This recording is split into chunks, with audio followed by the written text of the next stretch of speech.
beautiful day for our neighbor. Would you be mine? Would you be mine? Beautiful day. I do not know what the structure is. I pretty much think that it was a big water tower or something like that they held gases in.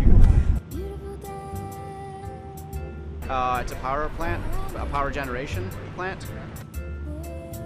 Would you be mine? Maybe it's a, like some religious minaret, like some cult thing.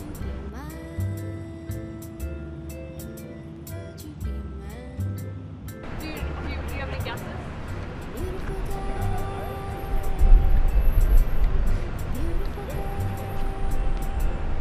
No, I can't think about it. Over there? Over there? No idea. I don't know. I think it's an industrial plant, perhaps, or not. This is part of MIT. Yeah? This is the nuclear reactor. Really? Really? Ah, fantastic. Yeah, I took the tour of MIT. It's sort of an informal tour, and our tour guide said he wanted to tell us about it. He said that's MIT's Research Nuclear Reactor. And we were like, wow, okay. Nuclear reactor? Really? I don't really think so. I don't trust Doesn't you. look like. Yeah, doesn't look like one. That is? Really? Wow, I don't know, oh my god. There's no signs, and it doesn't have those classic cooling towers. I would imagine they don't want it highly advertised if that's what it is. Why?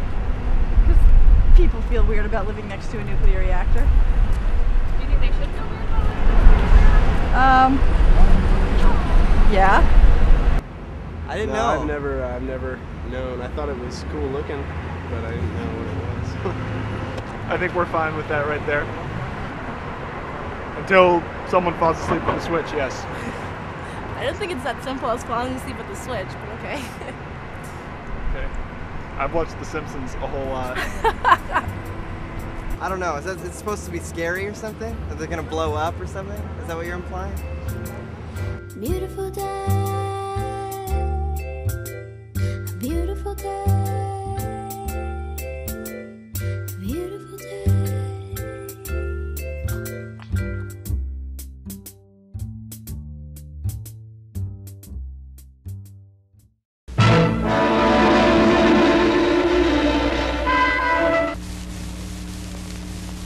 There can be no peace in the world until the military power of Japan is destroyed.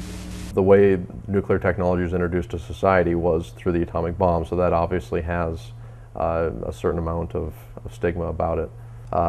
People inherently have a fear of things that you can't perceive. So radiation, you can't really taste or touch or smell it or hear it.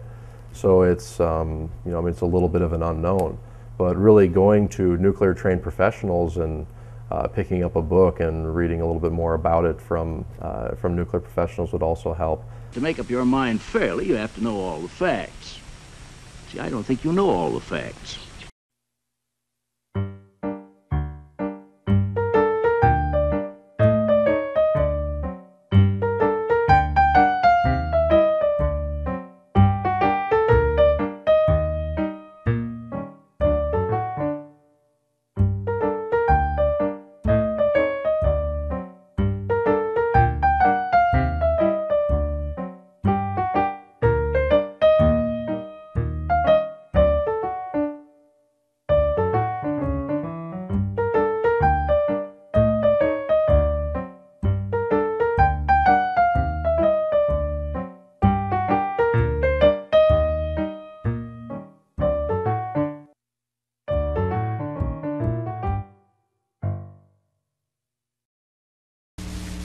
Substantial portions of Japan's key industrial centers have been leveled to the ground. It is the first of the world's large-scale nuclear power stations exclusively devoted to peaceful purposes.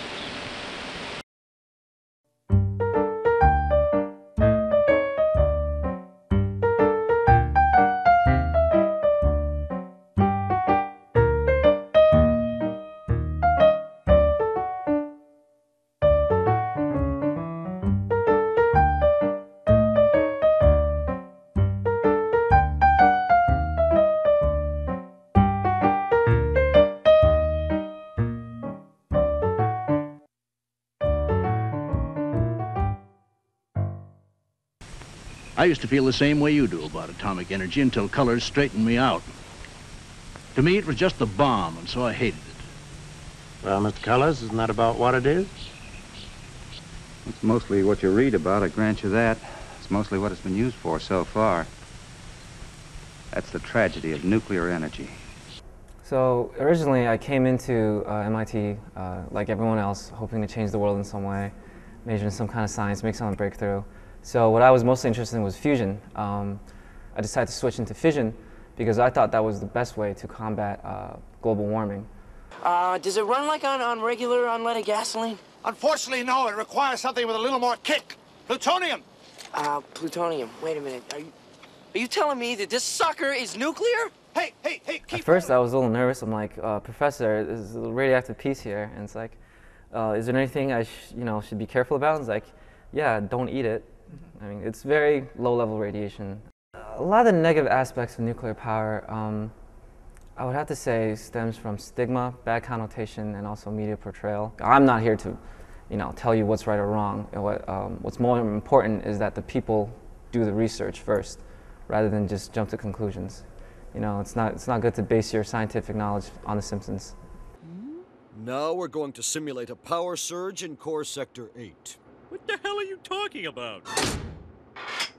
What do I do? What do I do? In the name of God, you've got to tell me. I love that show, but I mean... I think that it's really neat that we have this reactor on campus, and part of what I found in talking to students who are at other universities all across the country is that a research reactor is a really amazing tool. It's something that actually gives students hands-on experience when they're looking toward moving into the nuclear industry. The two main purposes of the reactor is one, to educate future generations of nuclear engineers, and then the other component is the experimental research and expanding the horizons of the nuclear field. And our ABC News investigation found gaping holes in security at many of the little-known nuclear research reactors operating on 25 college campuses. In 2005, ABC News decided to do a story for their 2020 show. They had interns working for ABC go to reactors, research reactors all over the country. But even though there were no issues and no lapses, we were included in the show. And so, of course, again, people see a headline and see that MIT is mentioned and they get concerned, which I understand. I think it's not good for people who are living around here. So why do you think that? Because of all the chemical reactions which go around, probably. Does that train come through here? The train? Yes. It still comes through here? Yeah. No, it doesn't really look that dangerous though. It does though, because if the train's right there and then we have huge structures standing right next to it, like... Well, yeah, what if that tower fell over and it fell on the train? I know the odds aren't huge, but still, it could happen. We completely understood when the City Council called for an emergency hearing right after the events of 9/11. It was very shortly afterwards that they did. So we brought in many of our senior staff here from the reactor. We had all the council there, and gave some presentations about what's going on in the reactors to show the many redundant safety systems that are in place, to talk about the NRC regulations around safety, to demonstrate how safe the reactor is. It's a tiny little guy, it's been sitting there for a while, I gather. How long has it been here? 50 years. Okay, well. It's actually the 50th anniversary. Oh, well, all right. Oh, that's dear. That's cute. You should have like a little party. What is the definition of reactor? What is the definition of reactor? What does it do? What is my understanding of a nuclear reaction? It's, I don't know, things get thrown together and they go faster and faster and then energy is produced. I'm not really sure. What would happen, they wondered, if they fired a neutron at a uranium nucleus, already the heaviest in nature? Why not try? So they tried. And the result? Nuclear fission. So fission is the power source in a typical nuclear reactor.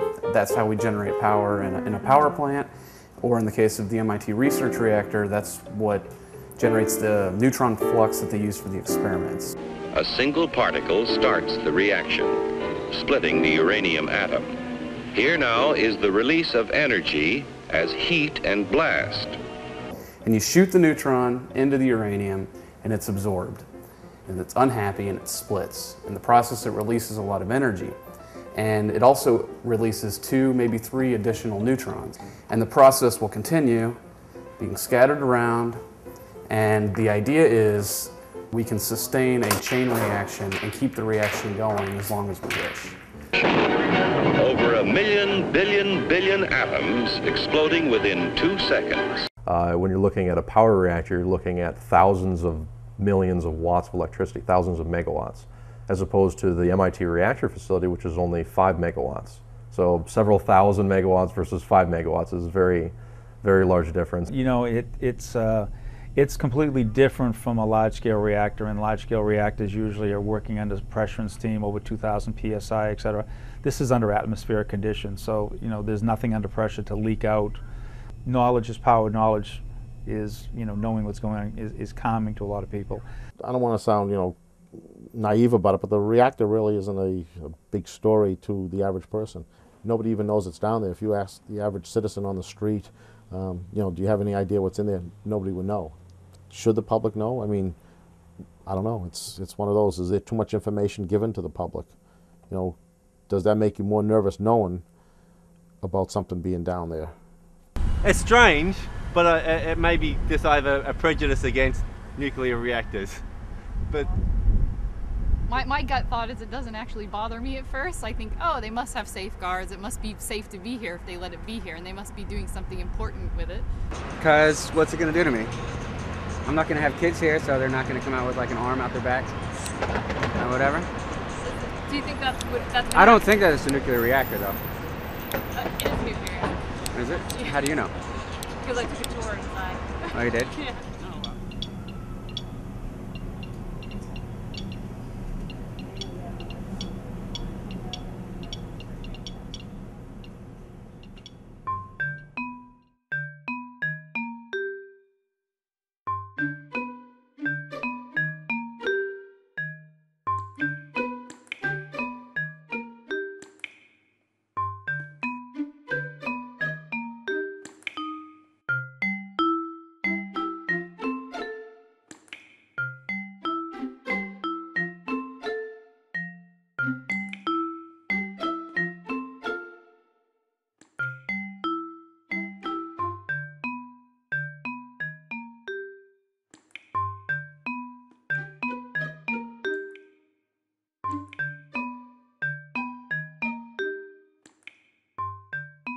The first reactor, the MITR-1, started in 1958. That's the first reactor at MIT.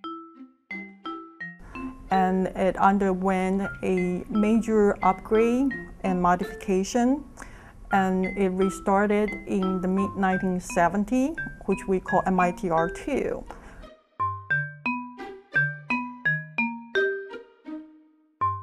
There are several research programs that are currently ongoing at the MIT Reactor Lab. This includes the nuclear science, advanced material testing for fission reactor development, nuclear medicine, radiation effects in biology, as well as environmental research. In terms of outreach program, we provide opportunities for general public to come to the reactor and learn about different applications of nuclear energy. I believe in teaching my students not only how to calculate things, but how to do things with their hands, because they are going to be the people who are directing other people to do things with their hands and their heads. This facility you happen to be in right now is the best epithermal radiation facility in the world. Nothing better has been built. If we were radiating a brain, their head would be here. So the idea is somehow get a lot of boron-10 into the tumor cells and very little or none into the normal tissue. Then you radiate with neutrons, and you get these mini explosions happening in the tumor cells. Clinical trials were initiated in the mid-1990s, and went through that time up until around 2003. We were quite pleased with the results of our 5 patients in the metastatic melanoma trial. In 2 out of the 5 irradiations, that there was complete regression of the tumor. Gone. Okay? And we're very pleased with that. The first time we took a patient to the reactor laboratory, infused the boron-containing compound, had them in place under the beam, realizing the novelty of that, it was I think a breathtaking moment for me anyway. Another application of the reactor is to produce a research quantity of medical isotopes for cancer treatment. For example, we produce a small quantity of gold seeds that's being used for brachytherapy for cancer treatment. Now these are the gold seeds here actually. This is a vial, it's a quartz vial that we use to irradiate them. We'll irradiate them here inside our reactor in one of our pneumatic facilities. And they'll actually be irradiated for up to 1 to 2 hours based on the needs of a patient. And what they'll do is they'll take these seeds and then surgically insert them into an area for, let's say, prostate cancer. They'll surgically put the seeds inside the tumor area, and that'll release a high energy beta, which will penetrate just enough to damage the area that has the cancer, and then as time goes on, just decay away slowly, and because it's gold, it's actually able to just remain in the body afterwards for the surgery. So that's one of the medical applications we have here at the reactor.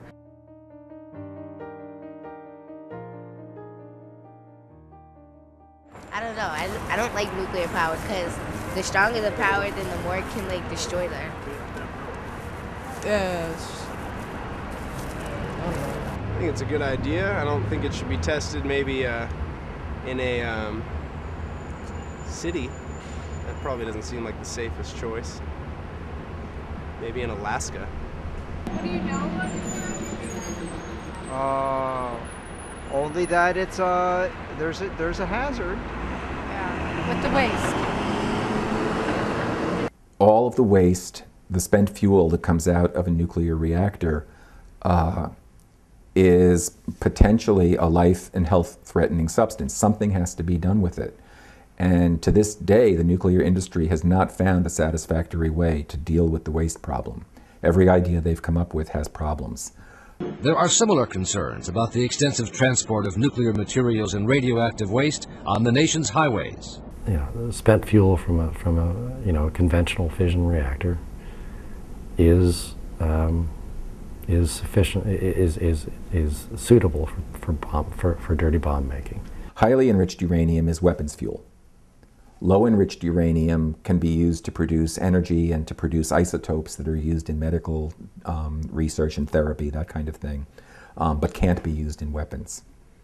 So the problem with sort of university-based nuclear reactors is that they are targets for attack. And they're using fuel that is a proliferation risk for weapons, and they don't need to be doing that. For the past 50 years, in both versions of the MIT reactor, we use high enriched uranium, which is mostly uranium-235.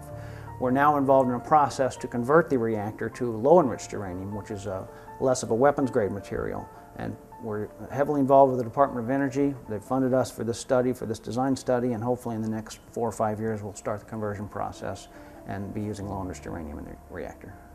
The spent fuel is shipped in very small quantities, less than 10 pounds, in a big, robust shipping container that weighs about 12 tons.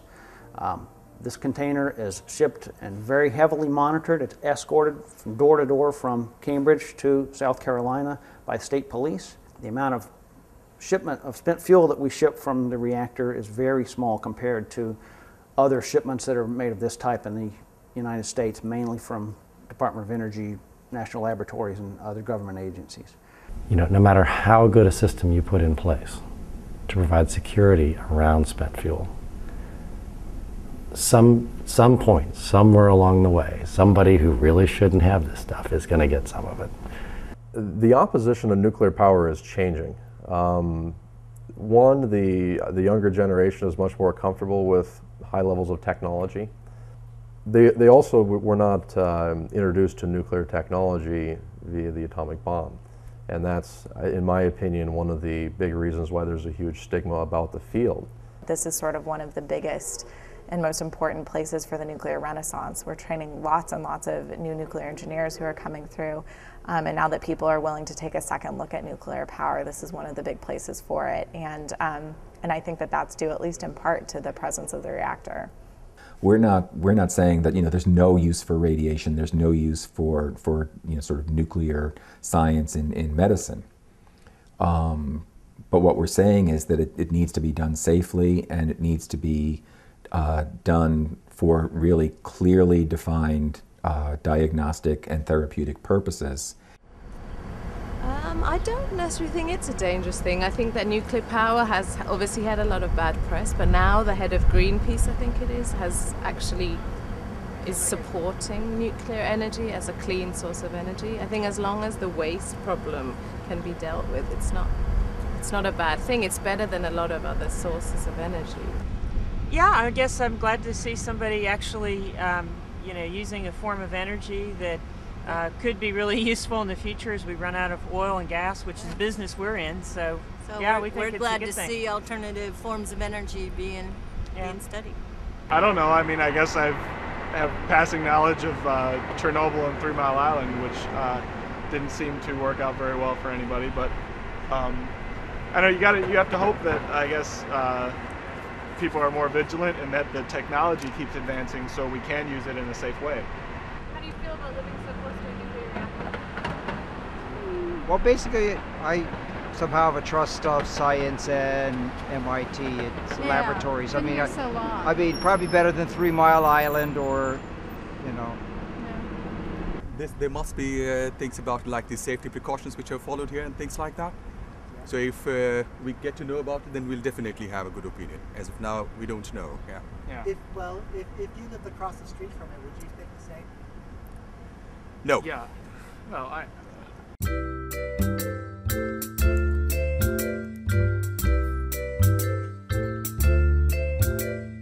Beautiful day in the neighborhood. Beautiful day for our neighbor. Would you be mine? Would you be mine? Beautiful day in this beauty world. Beautiful day for our neighbor. Would you be mine? Would you be mine? Would you be mine? Would you be mine? Beautiful day.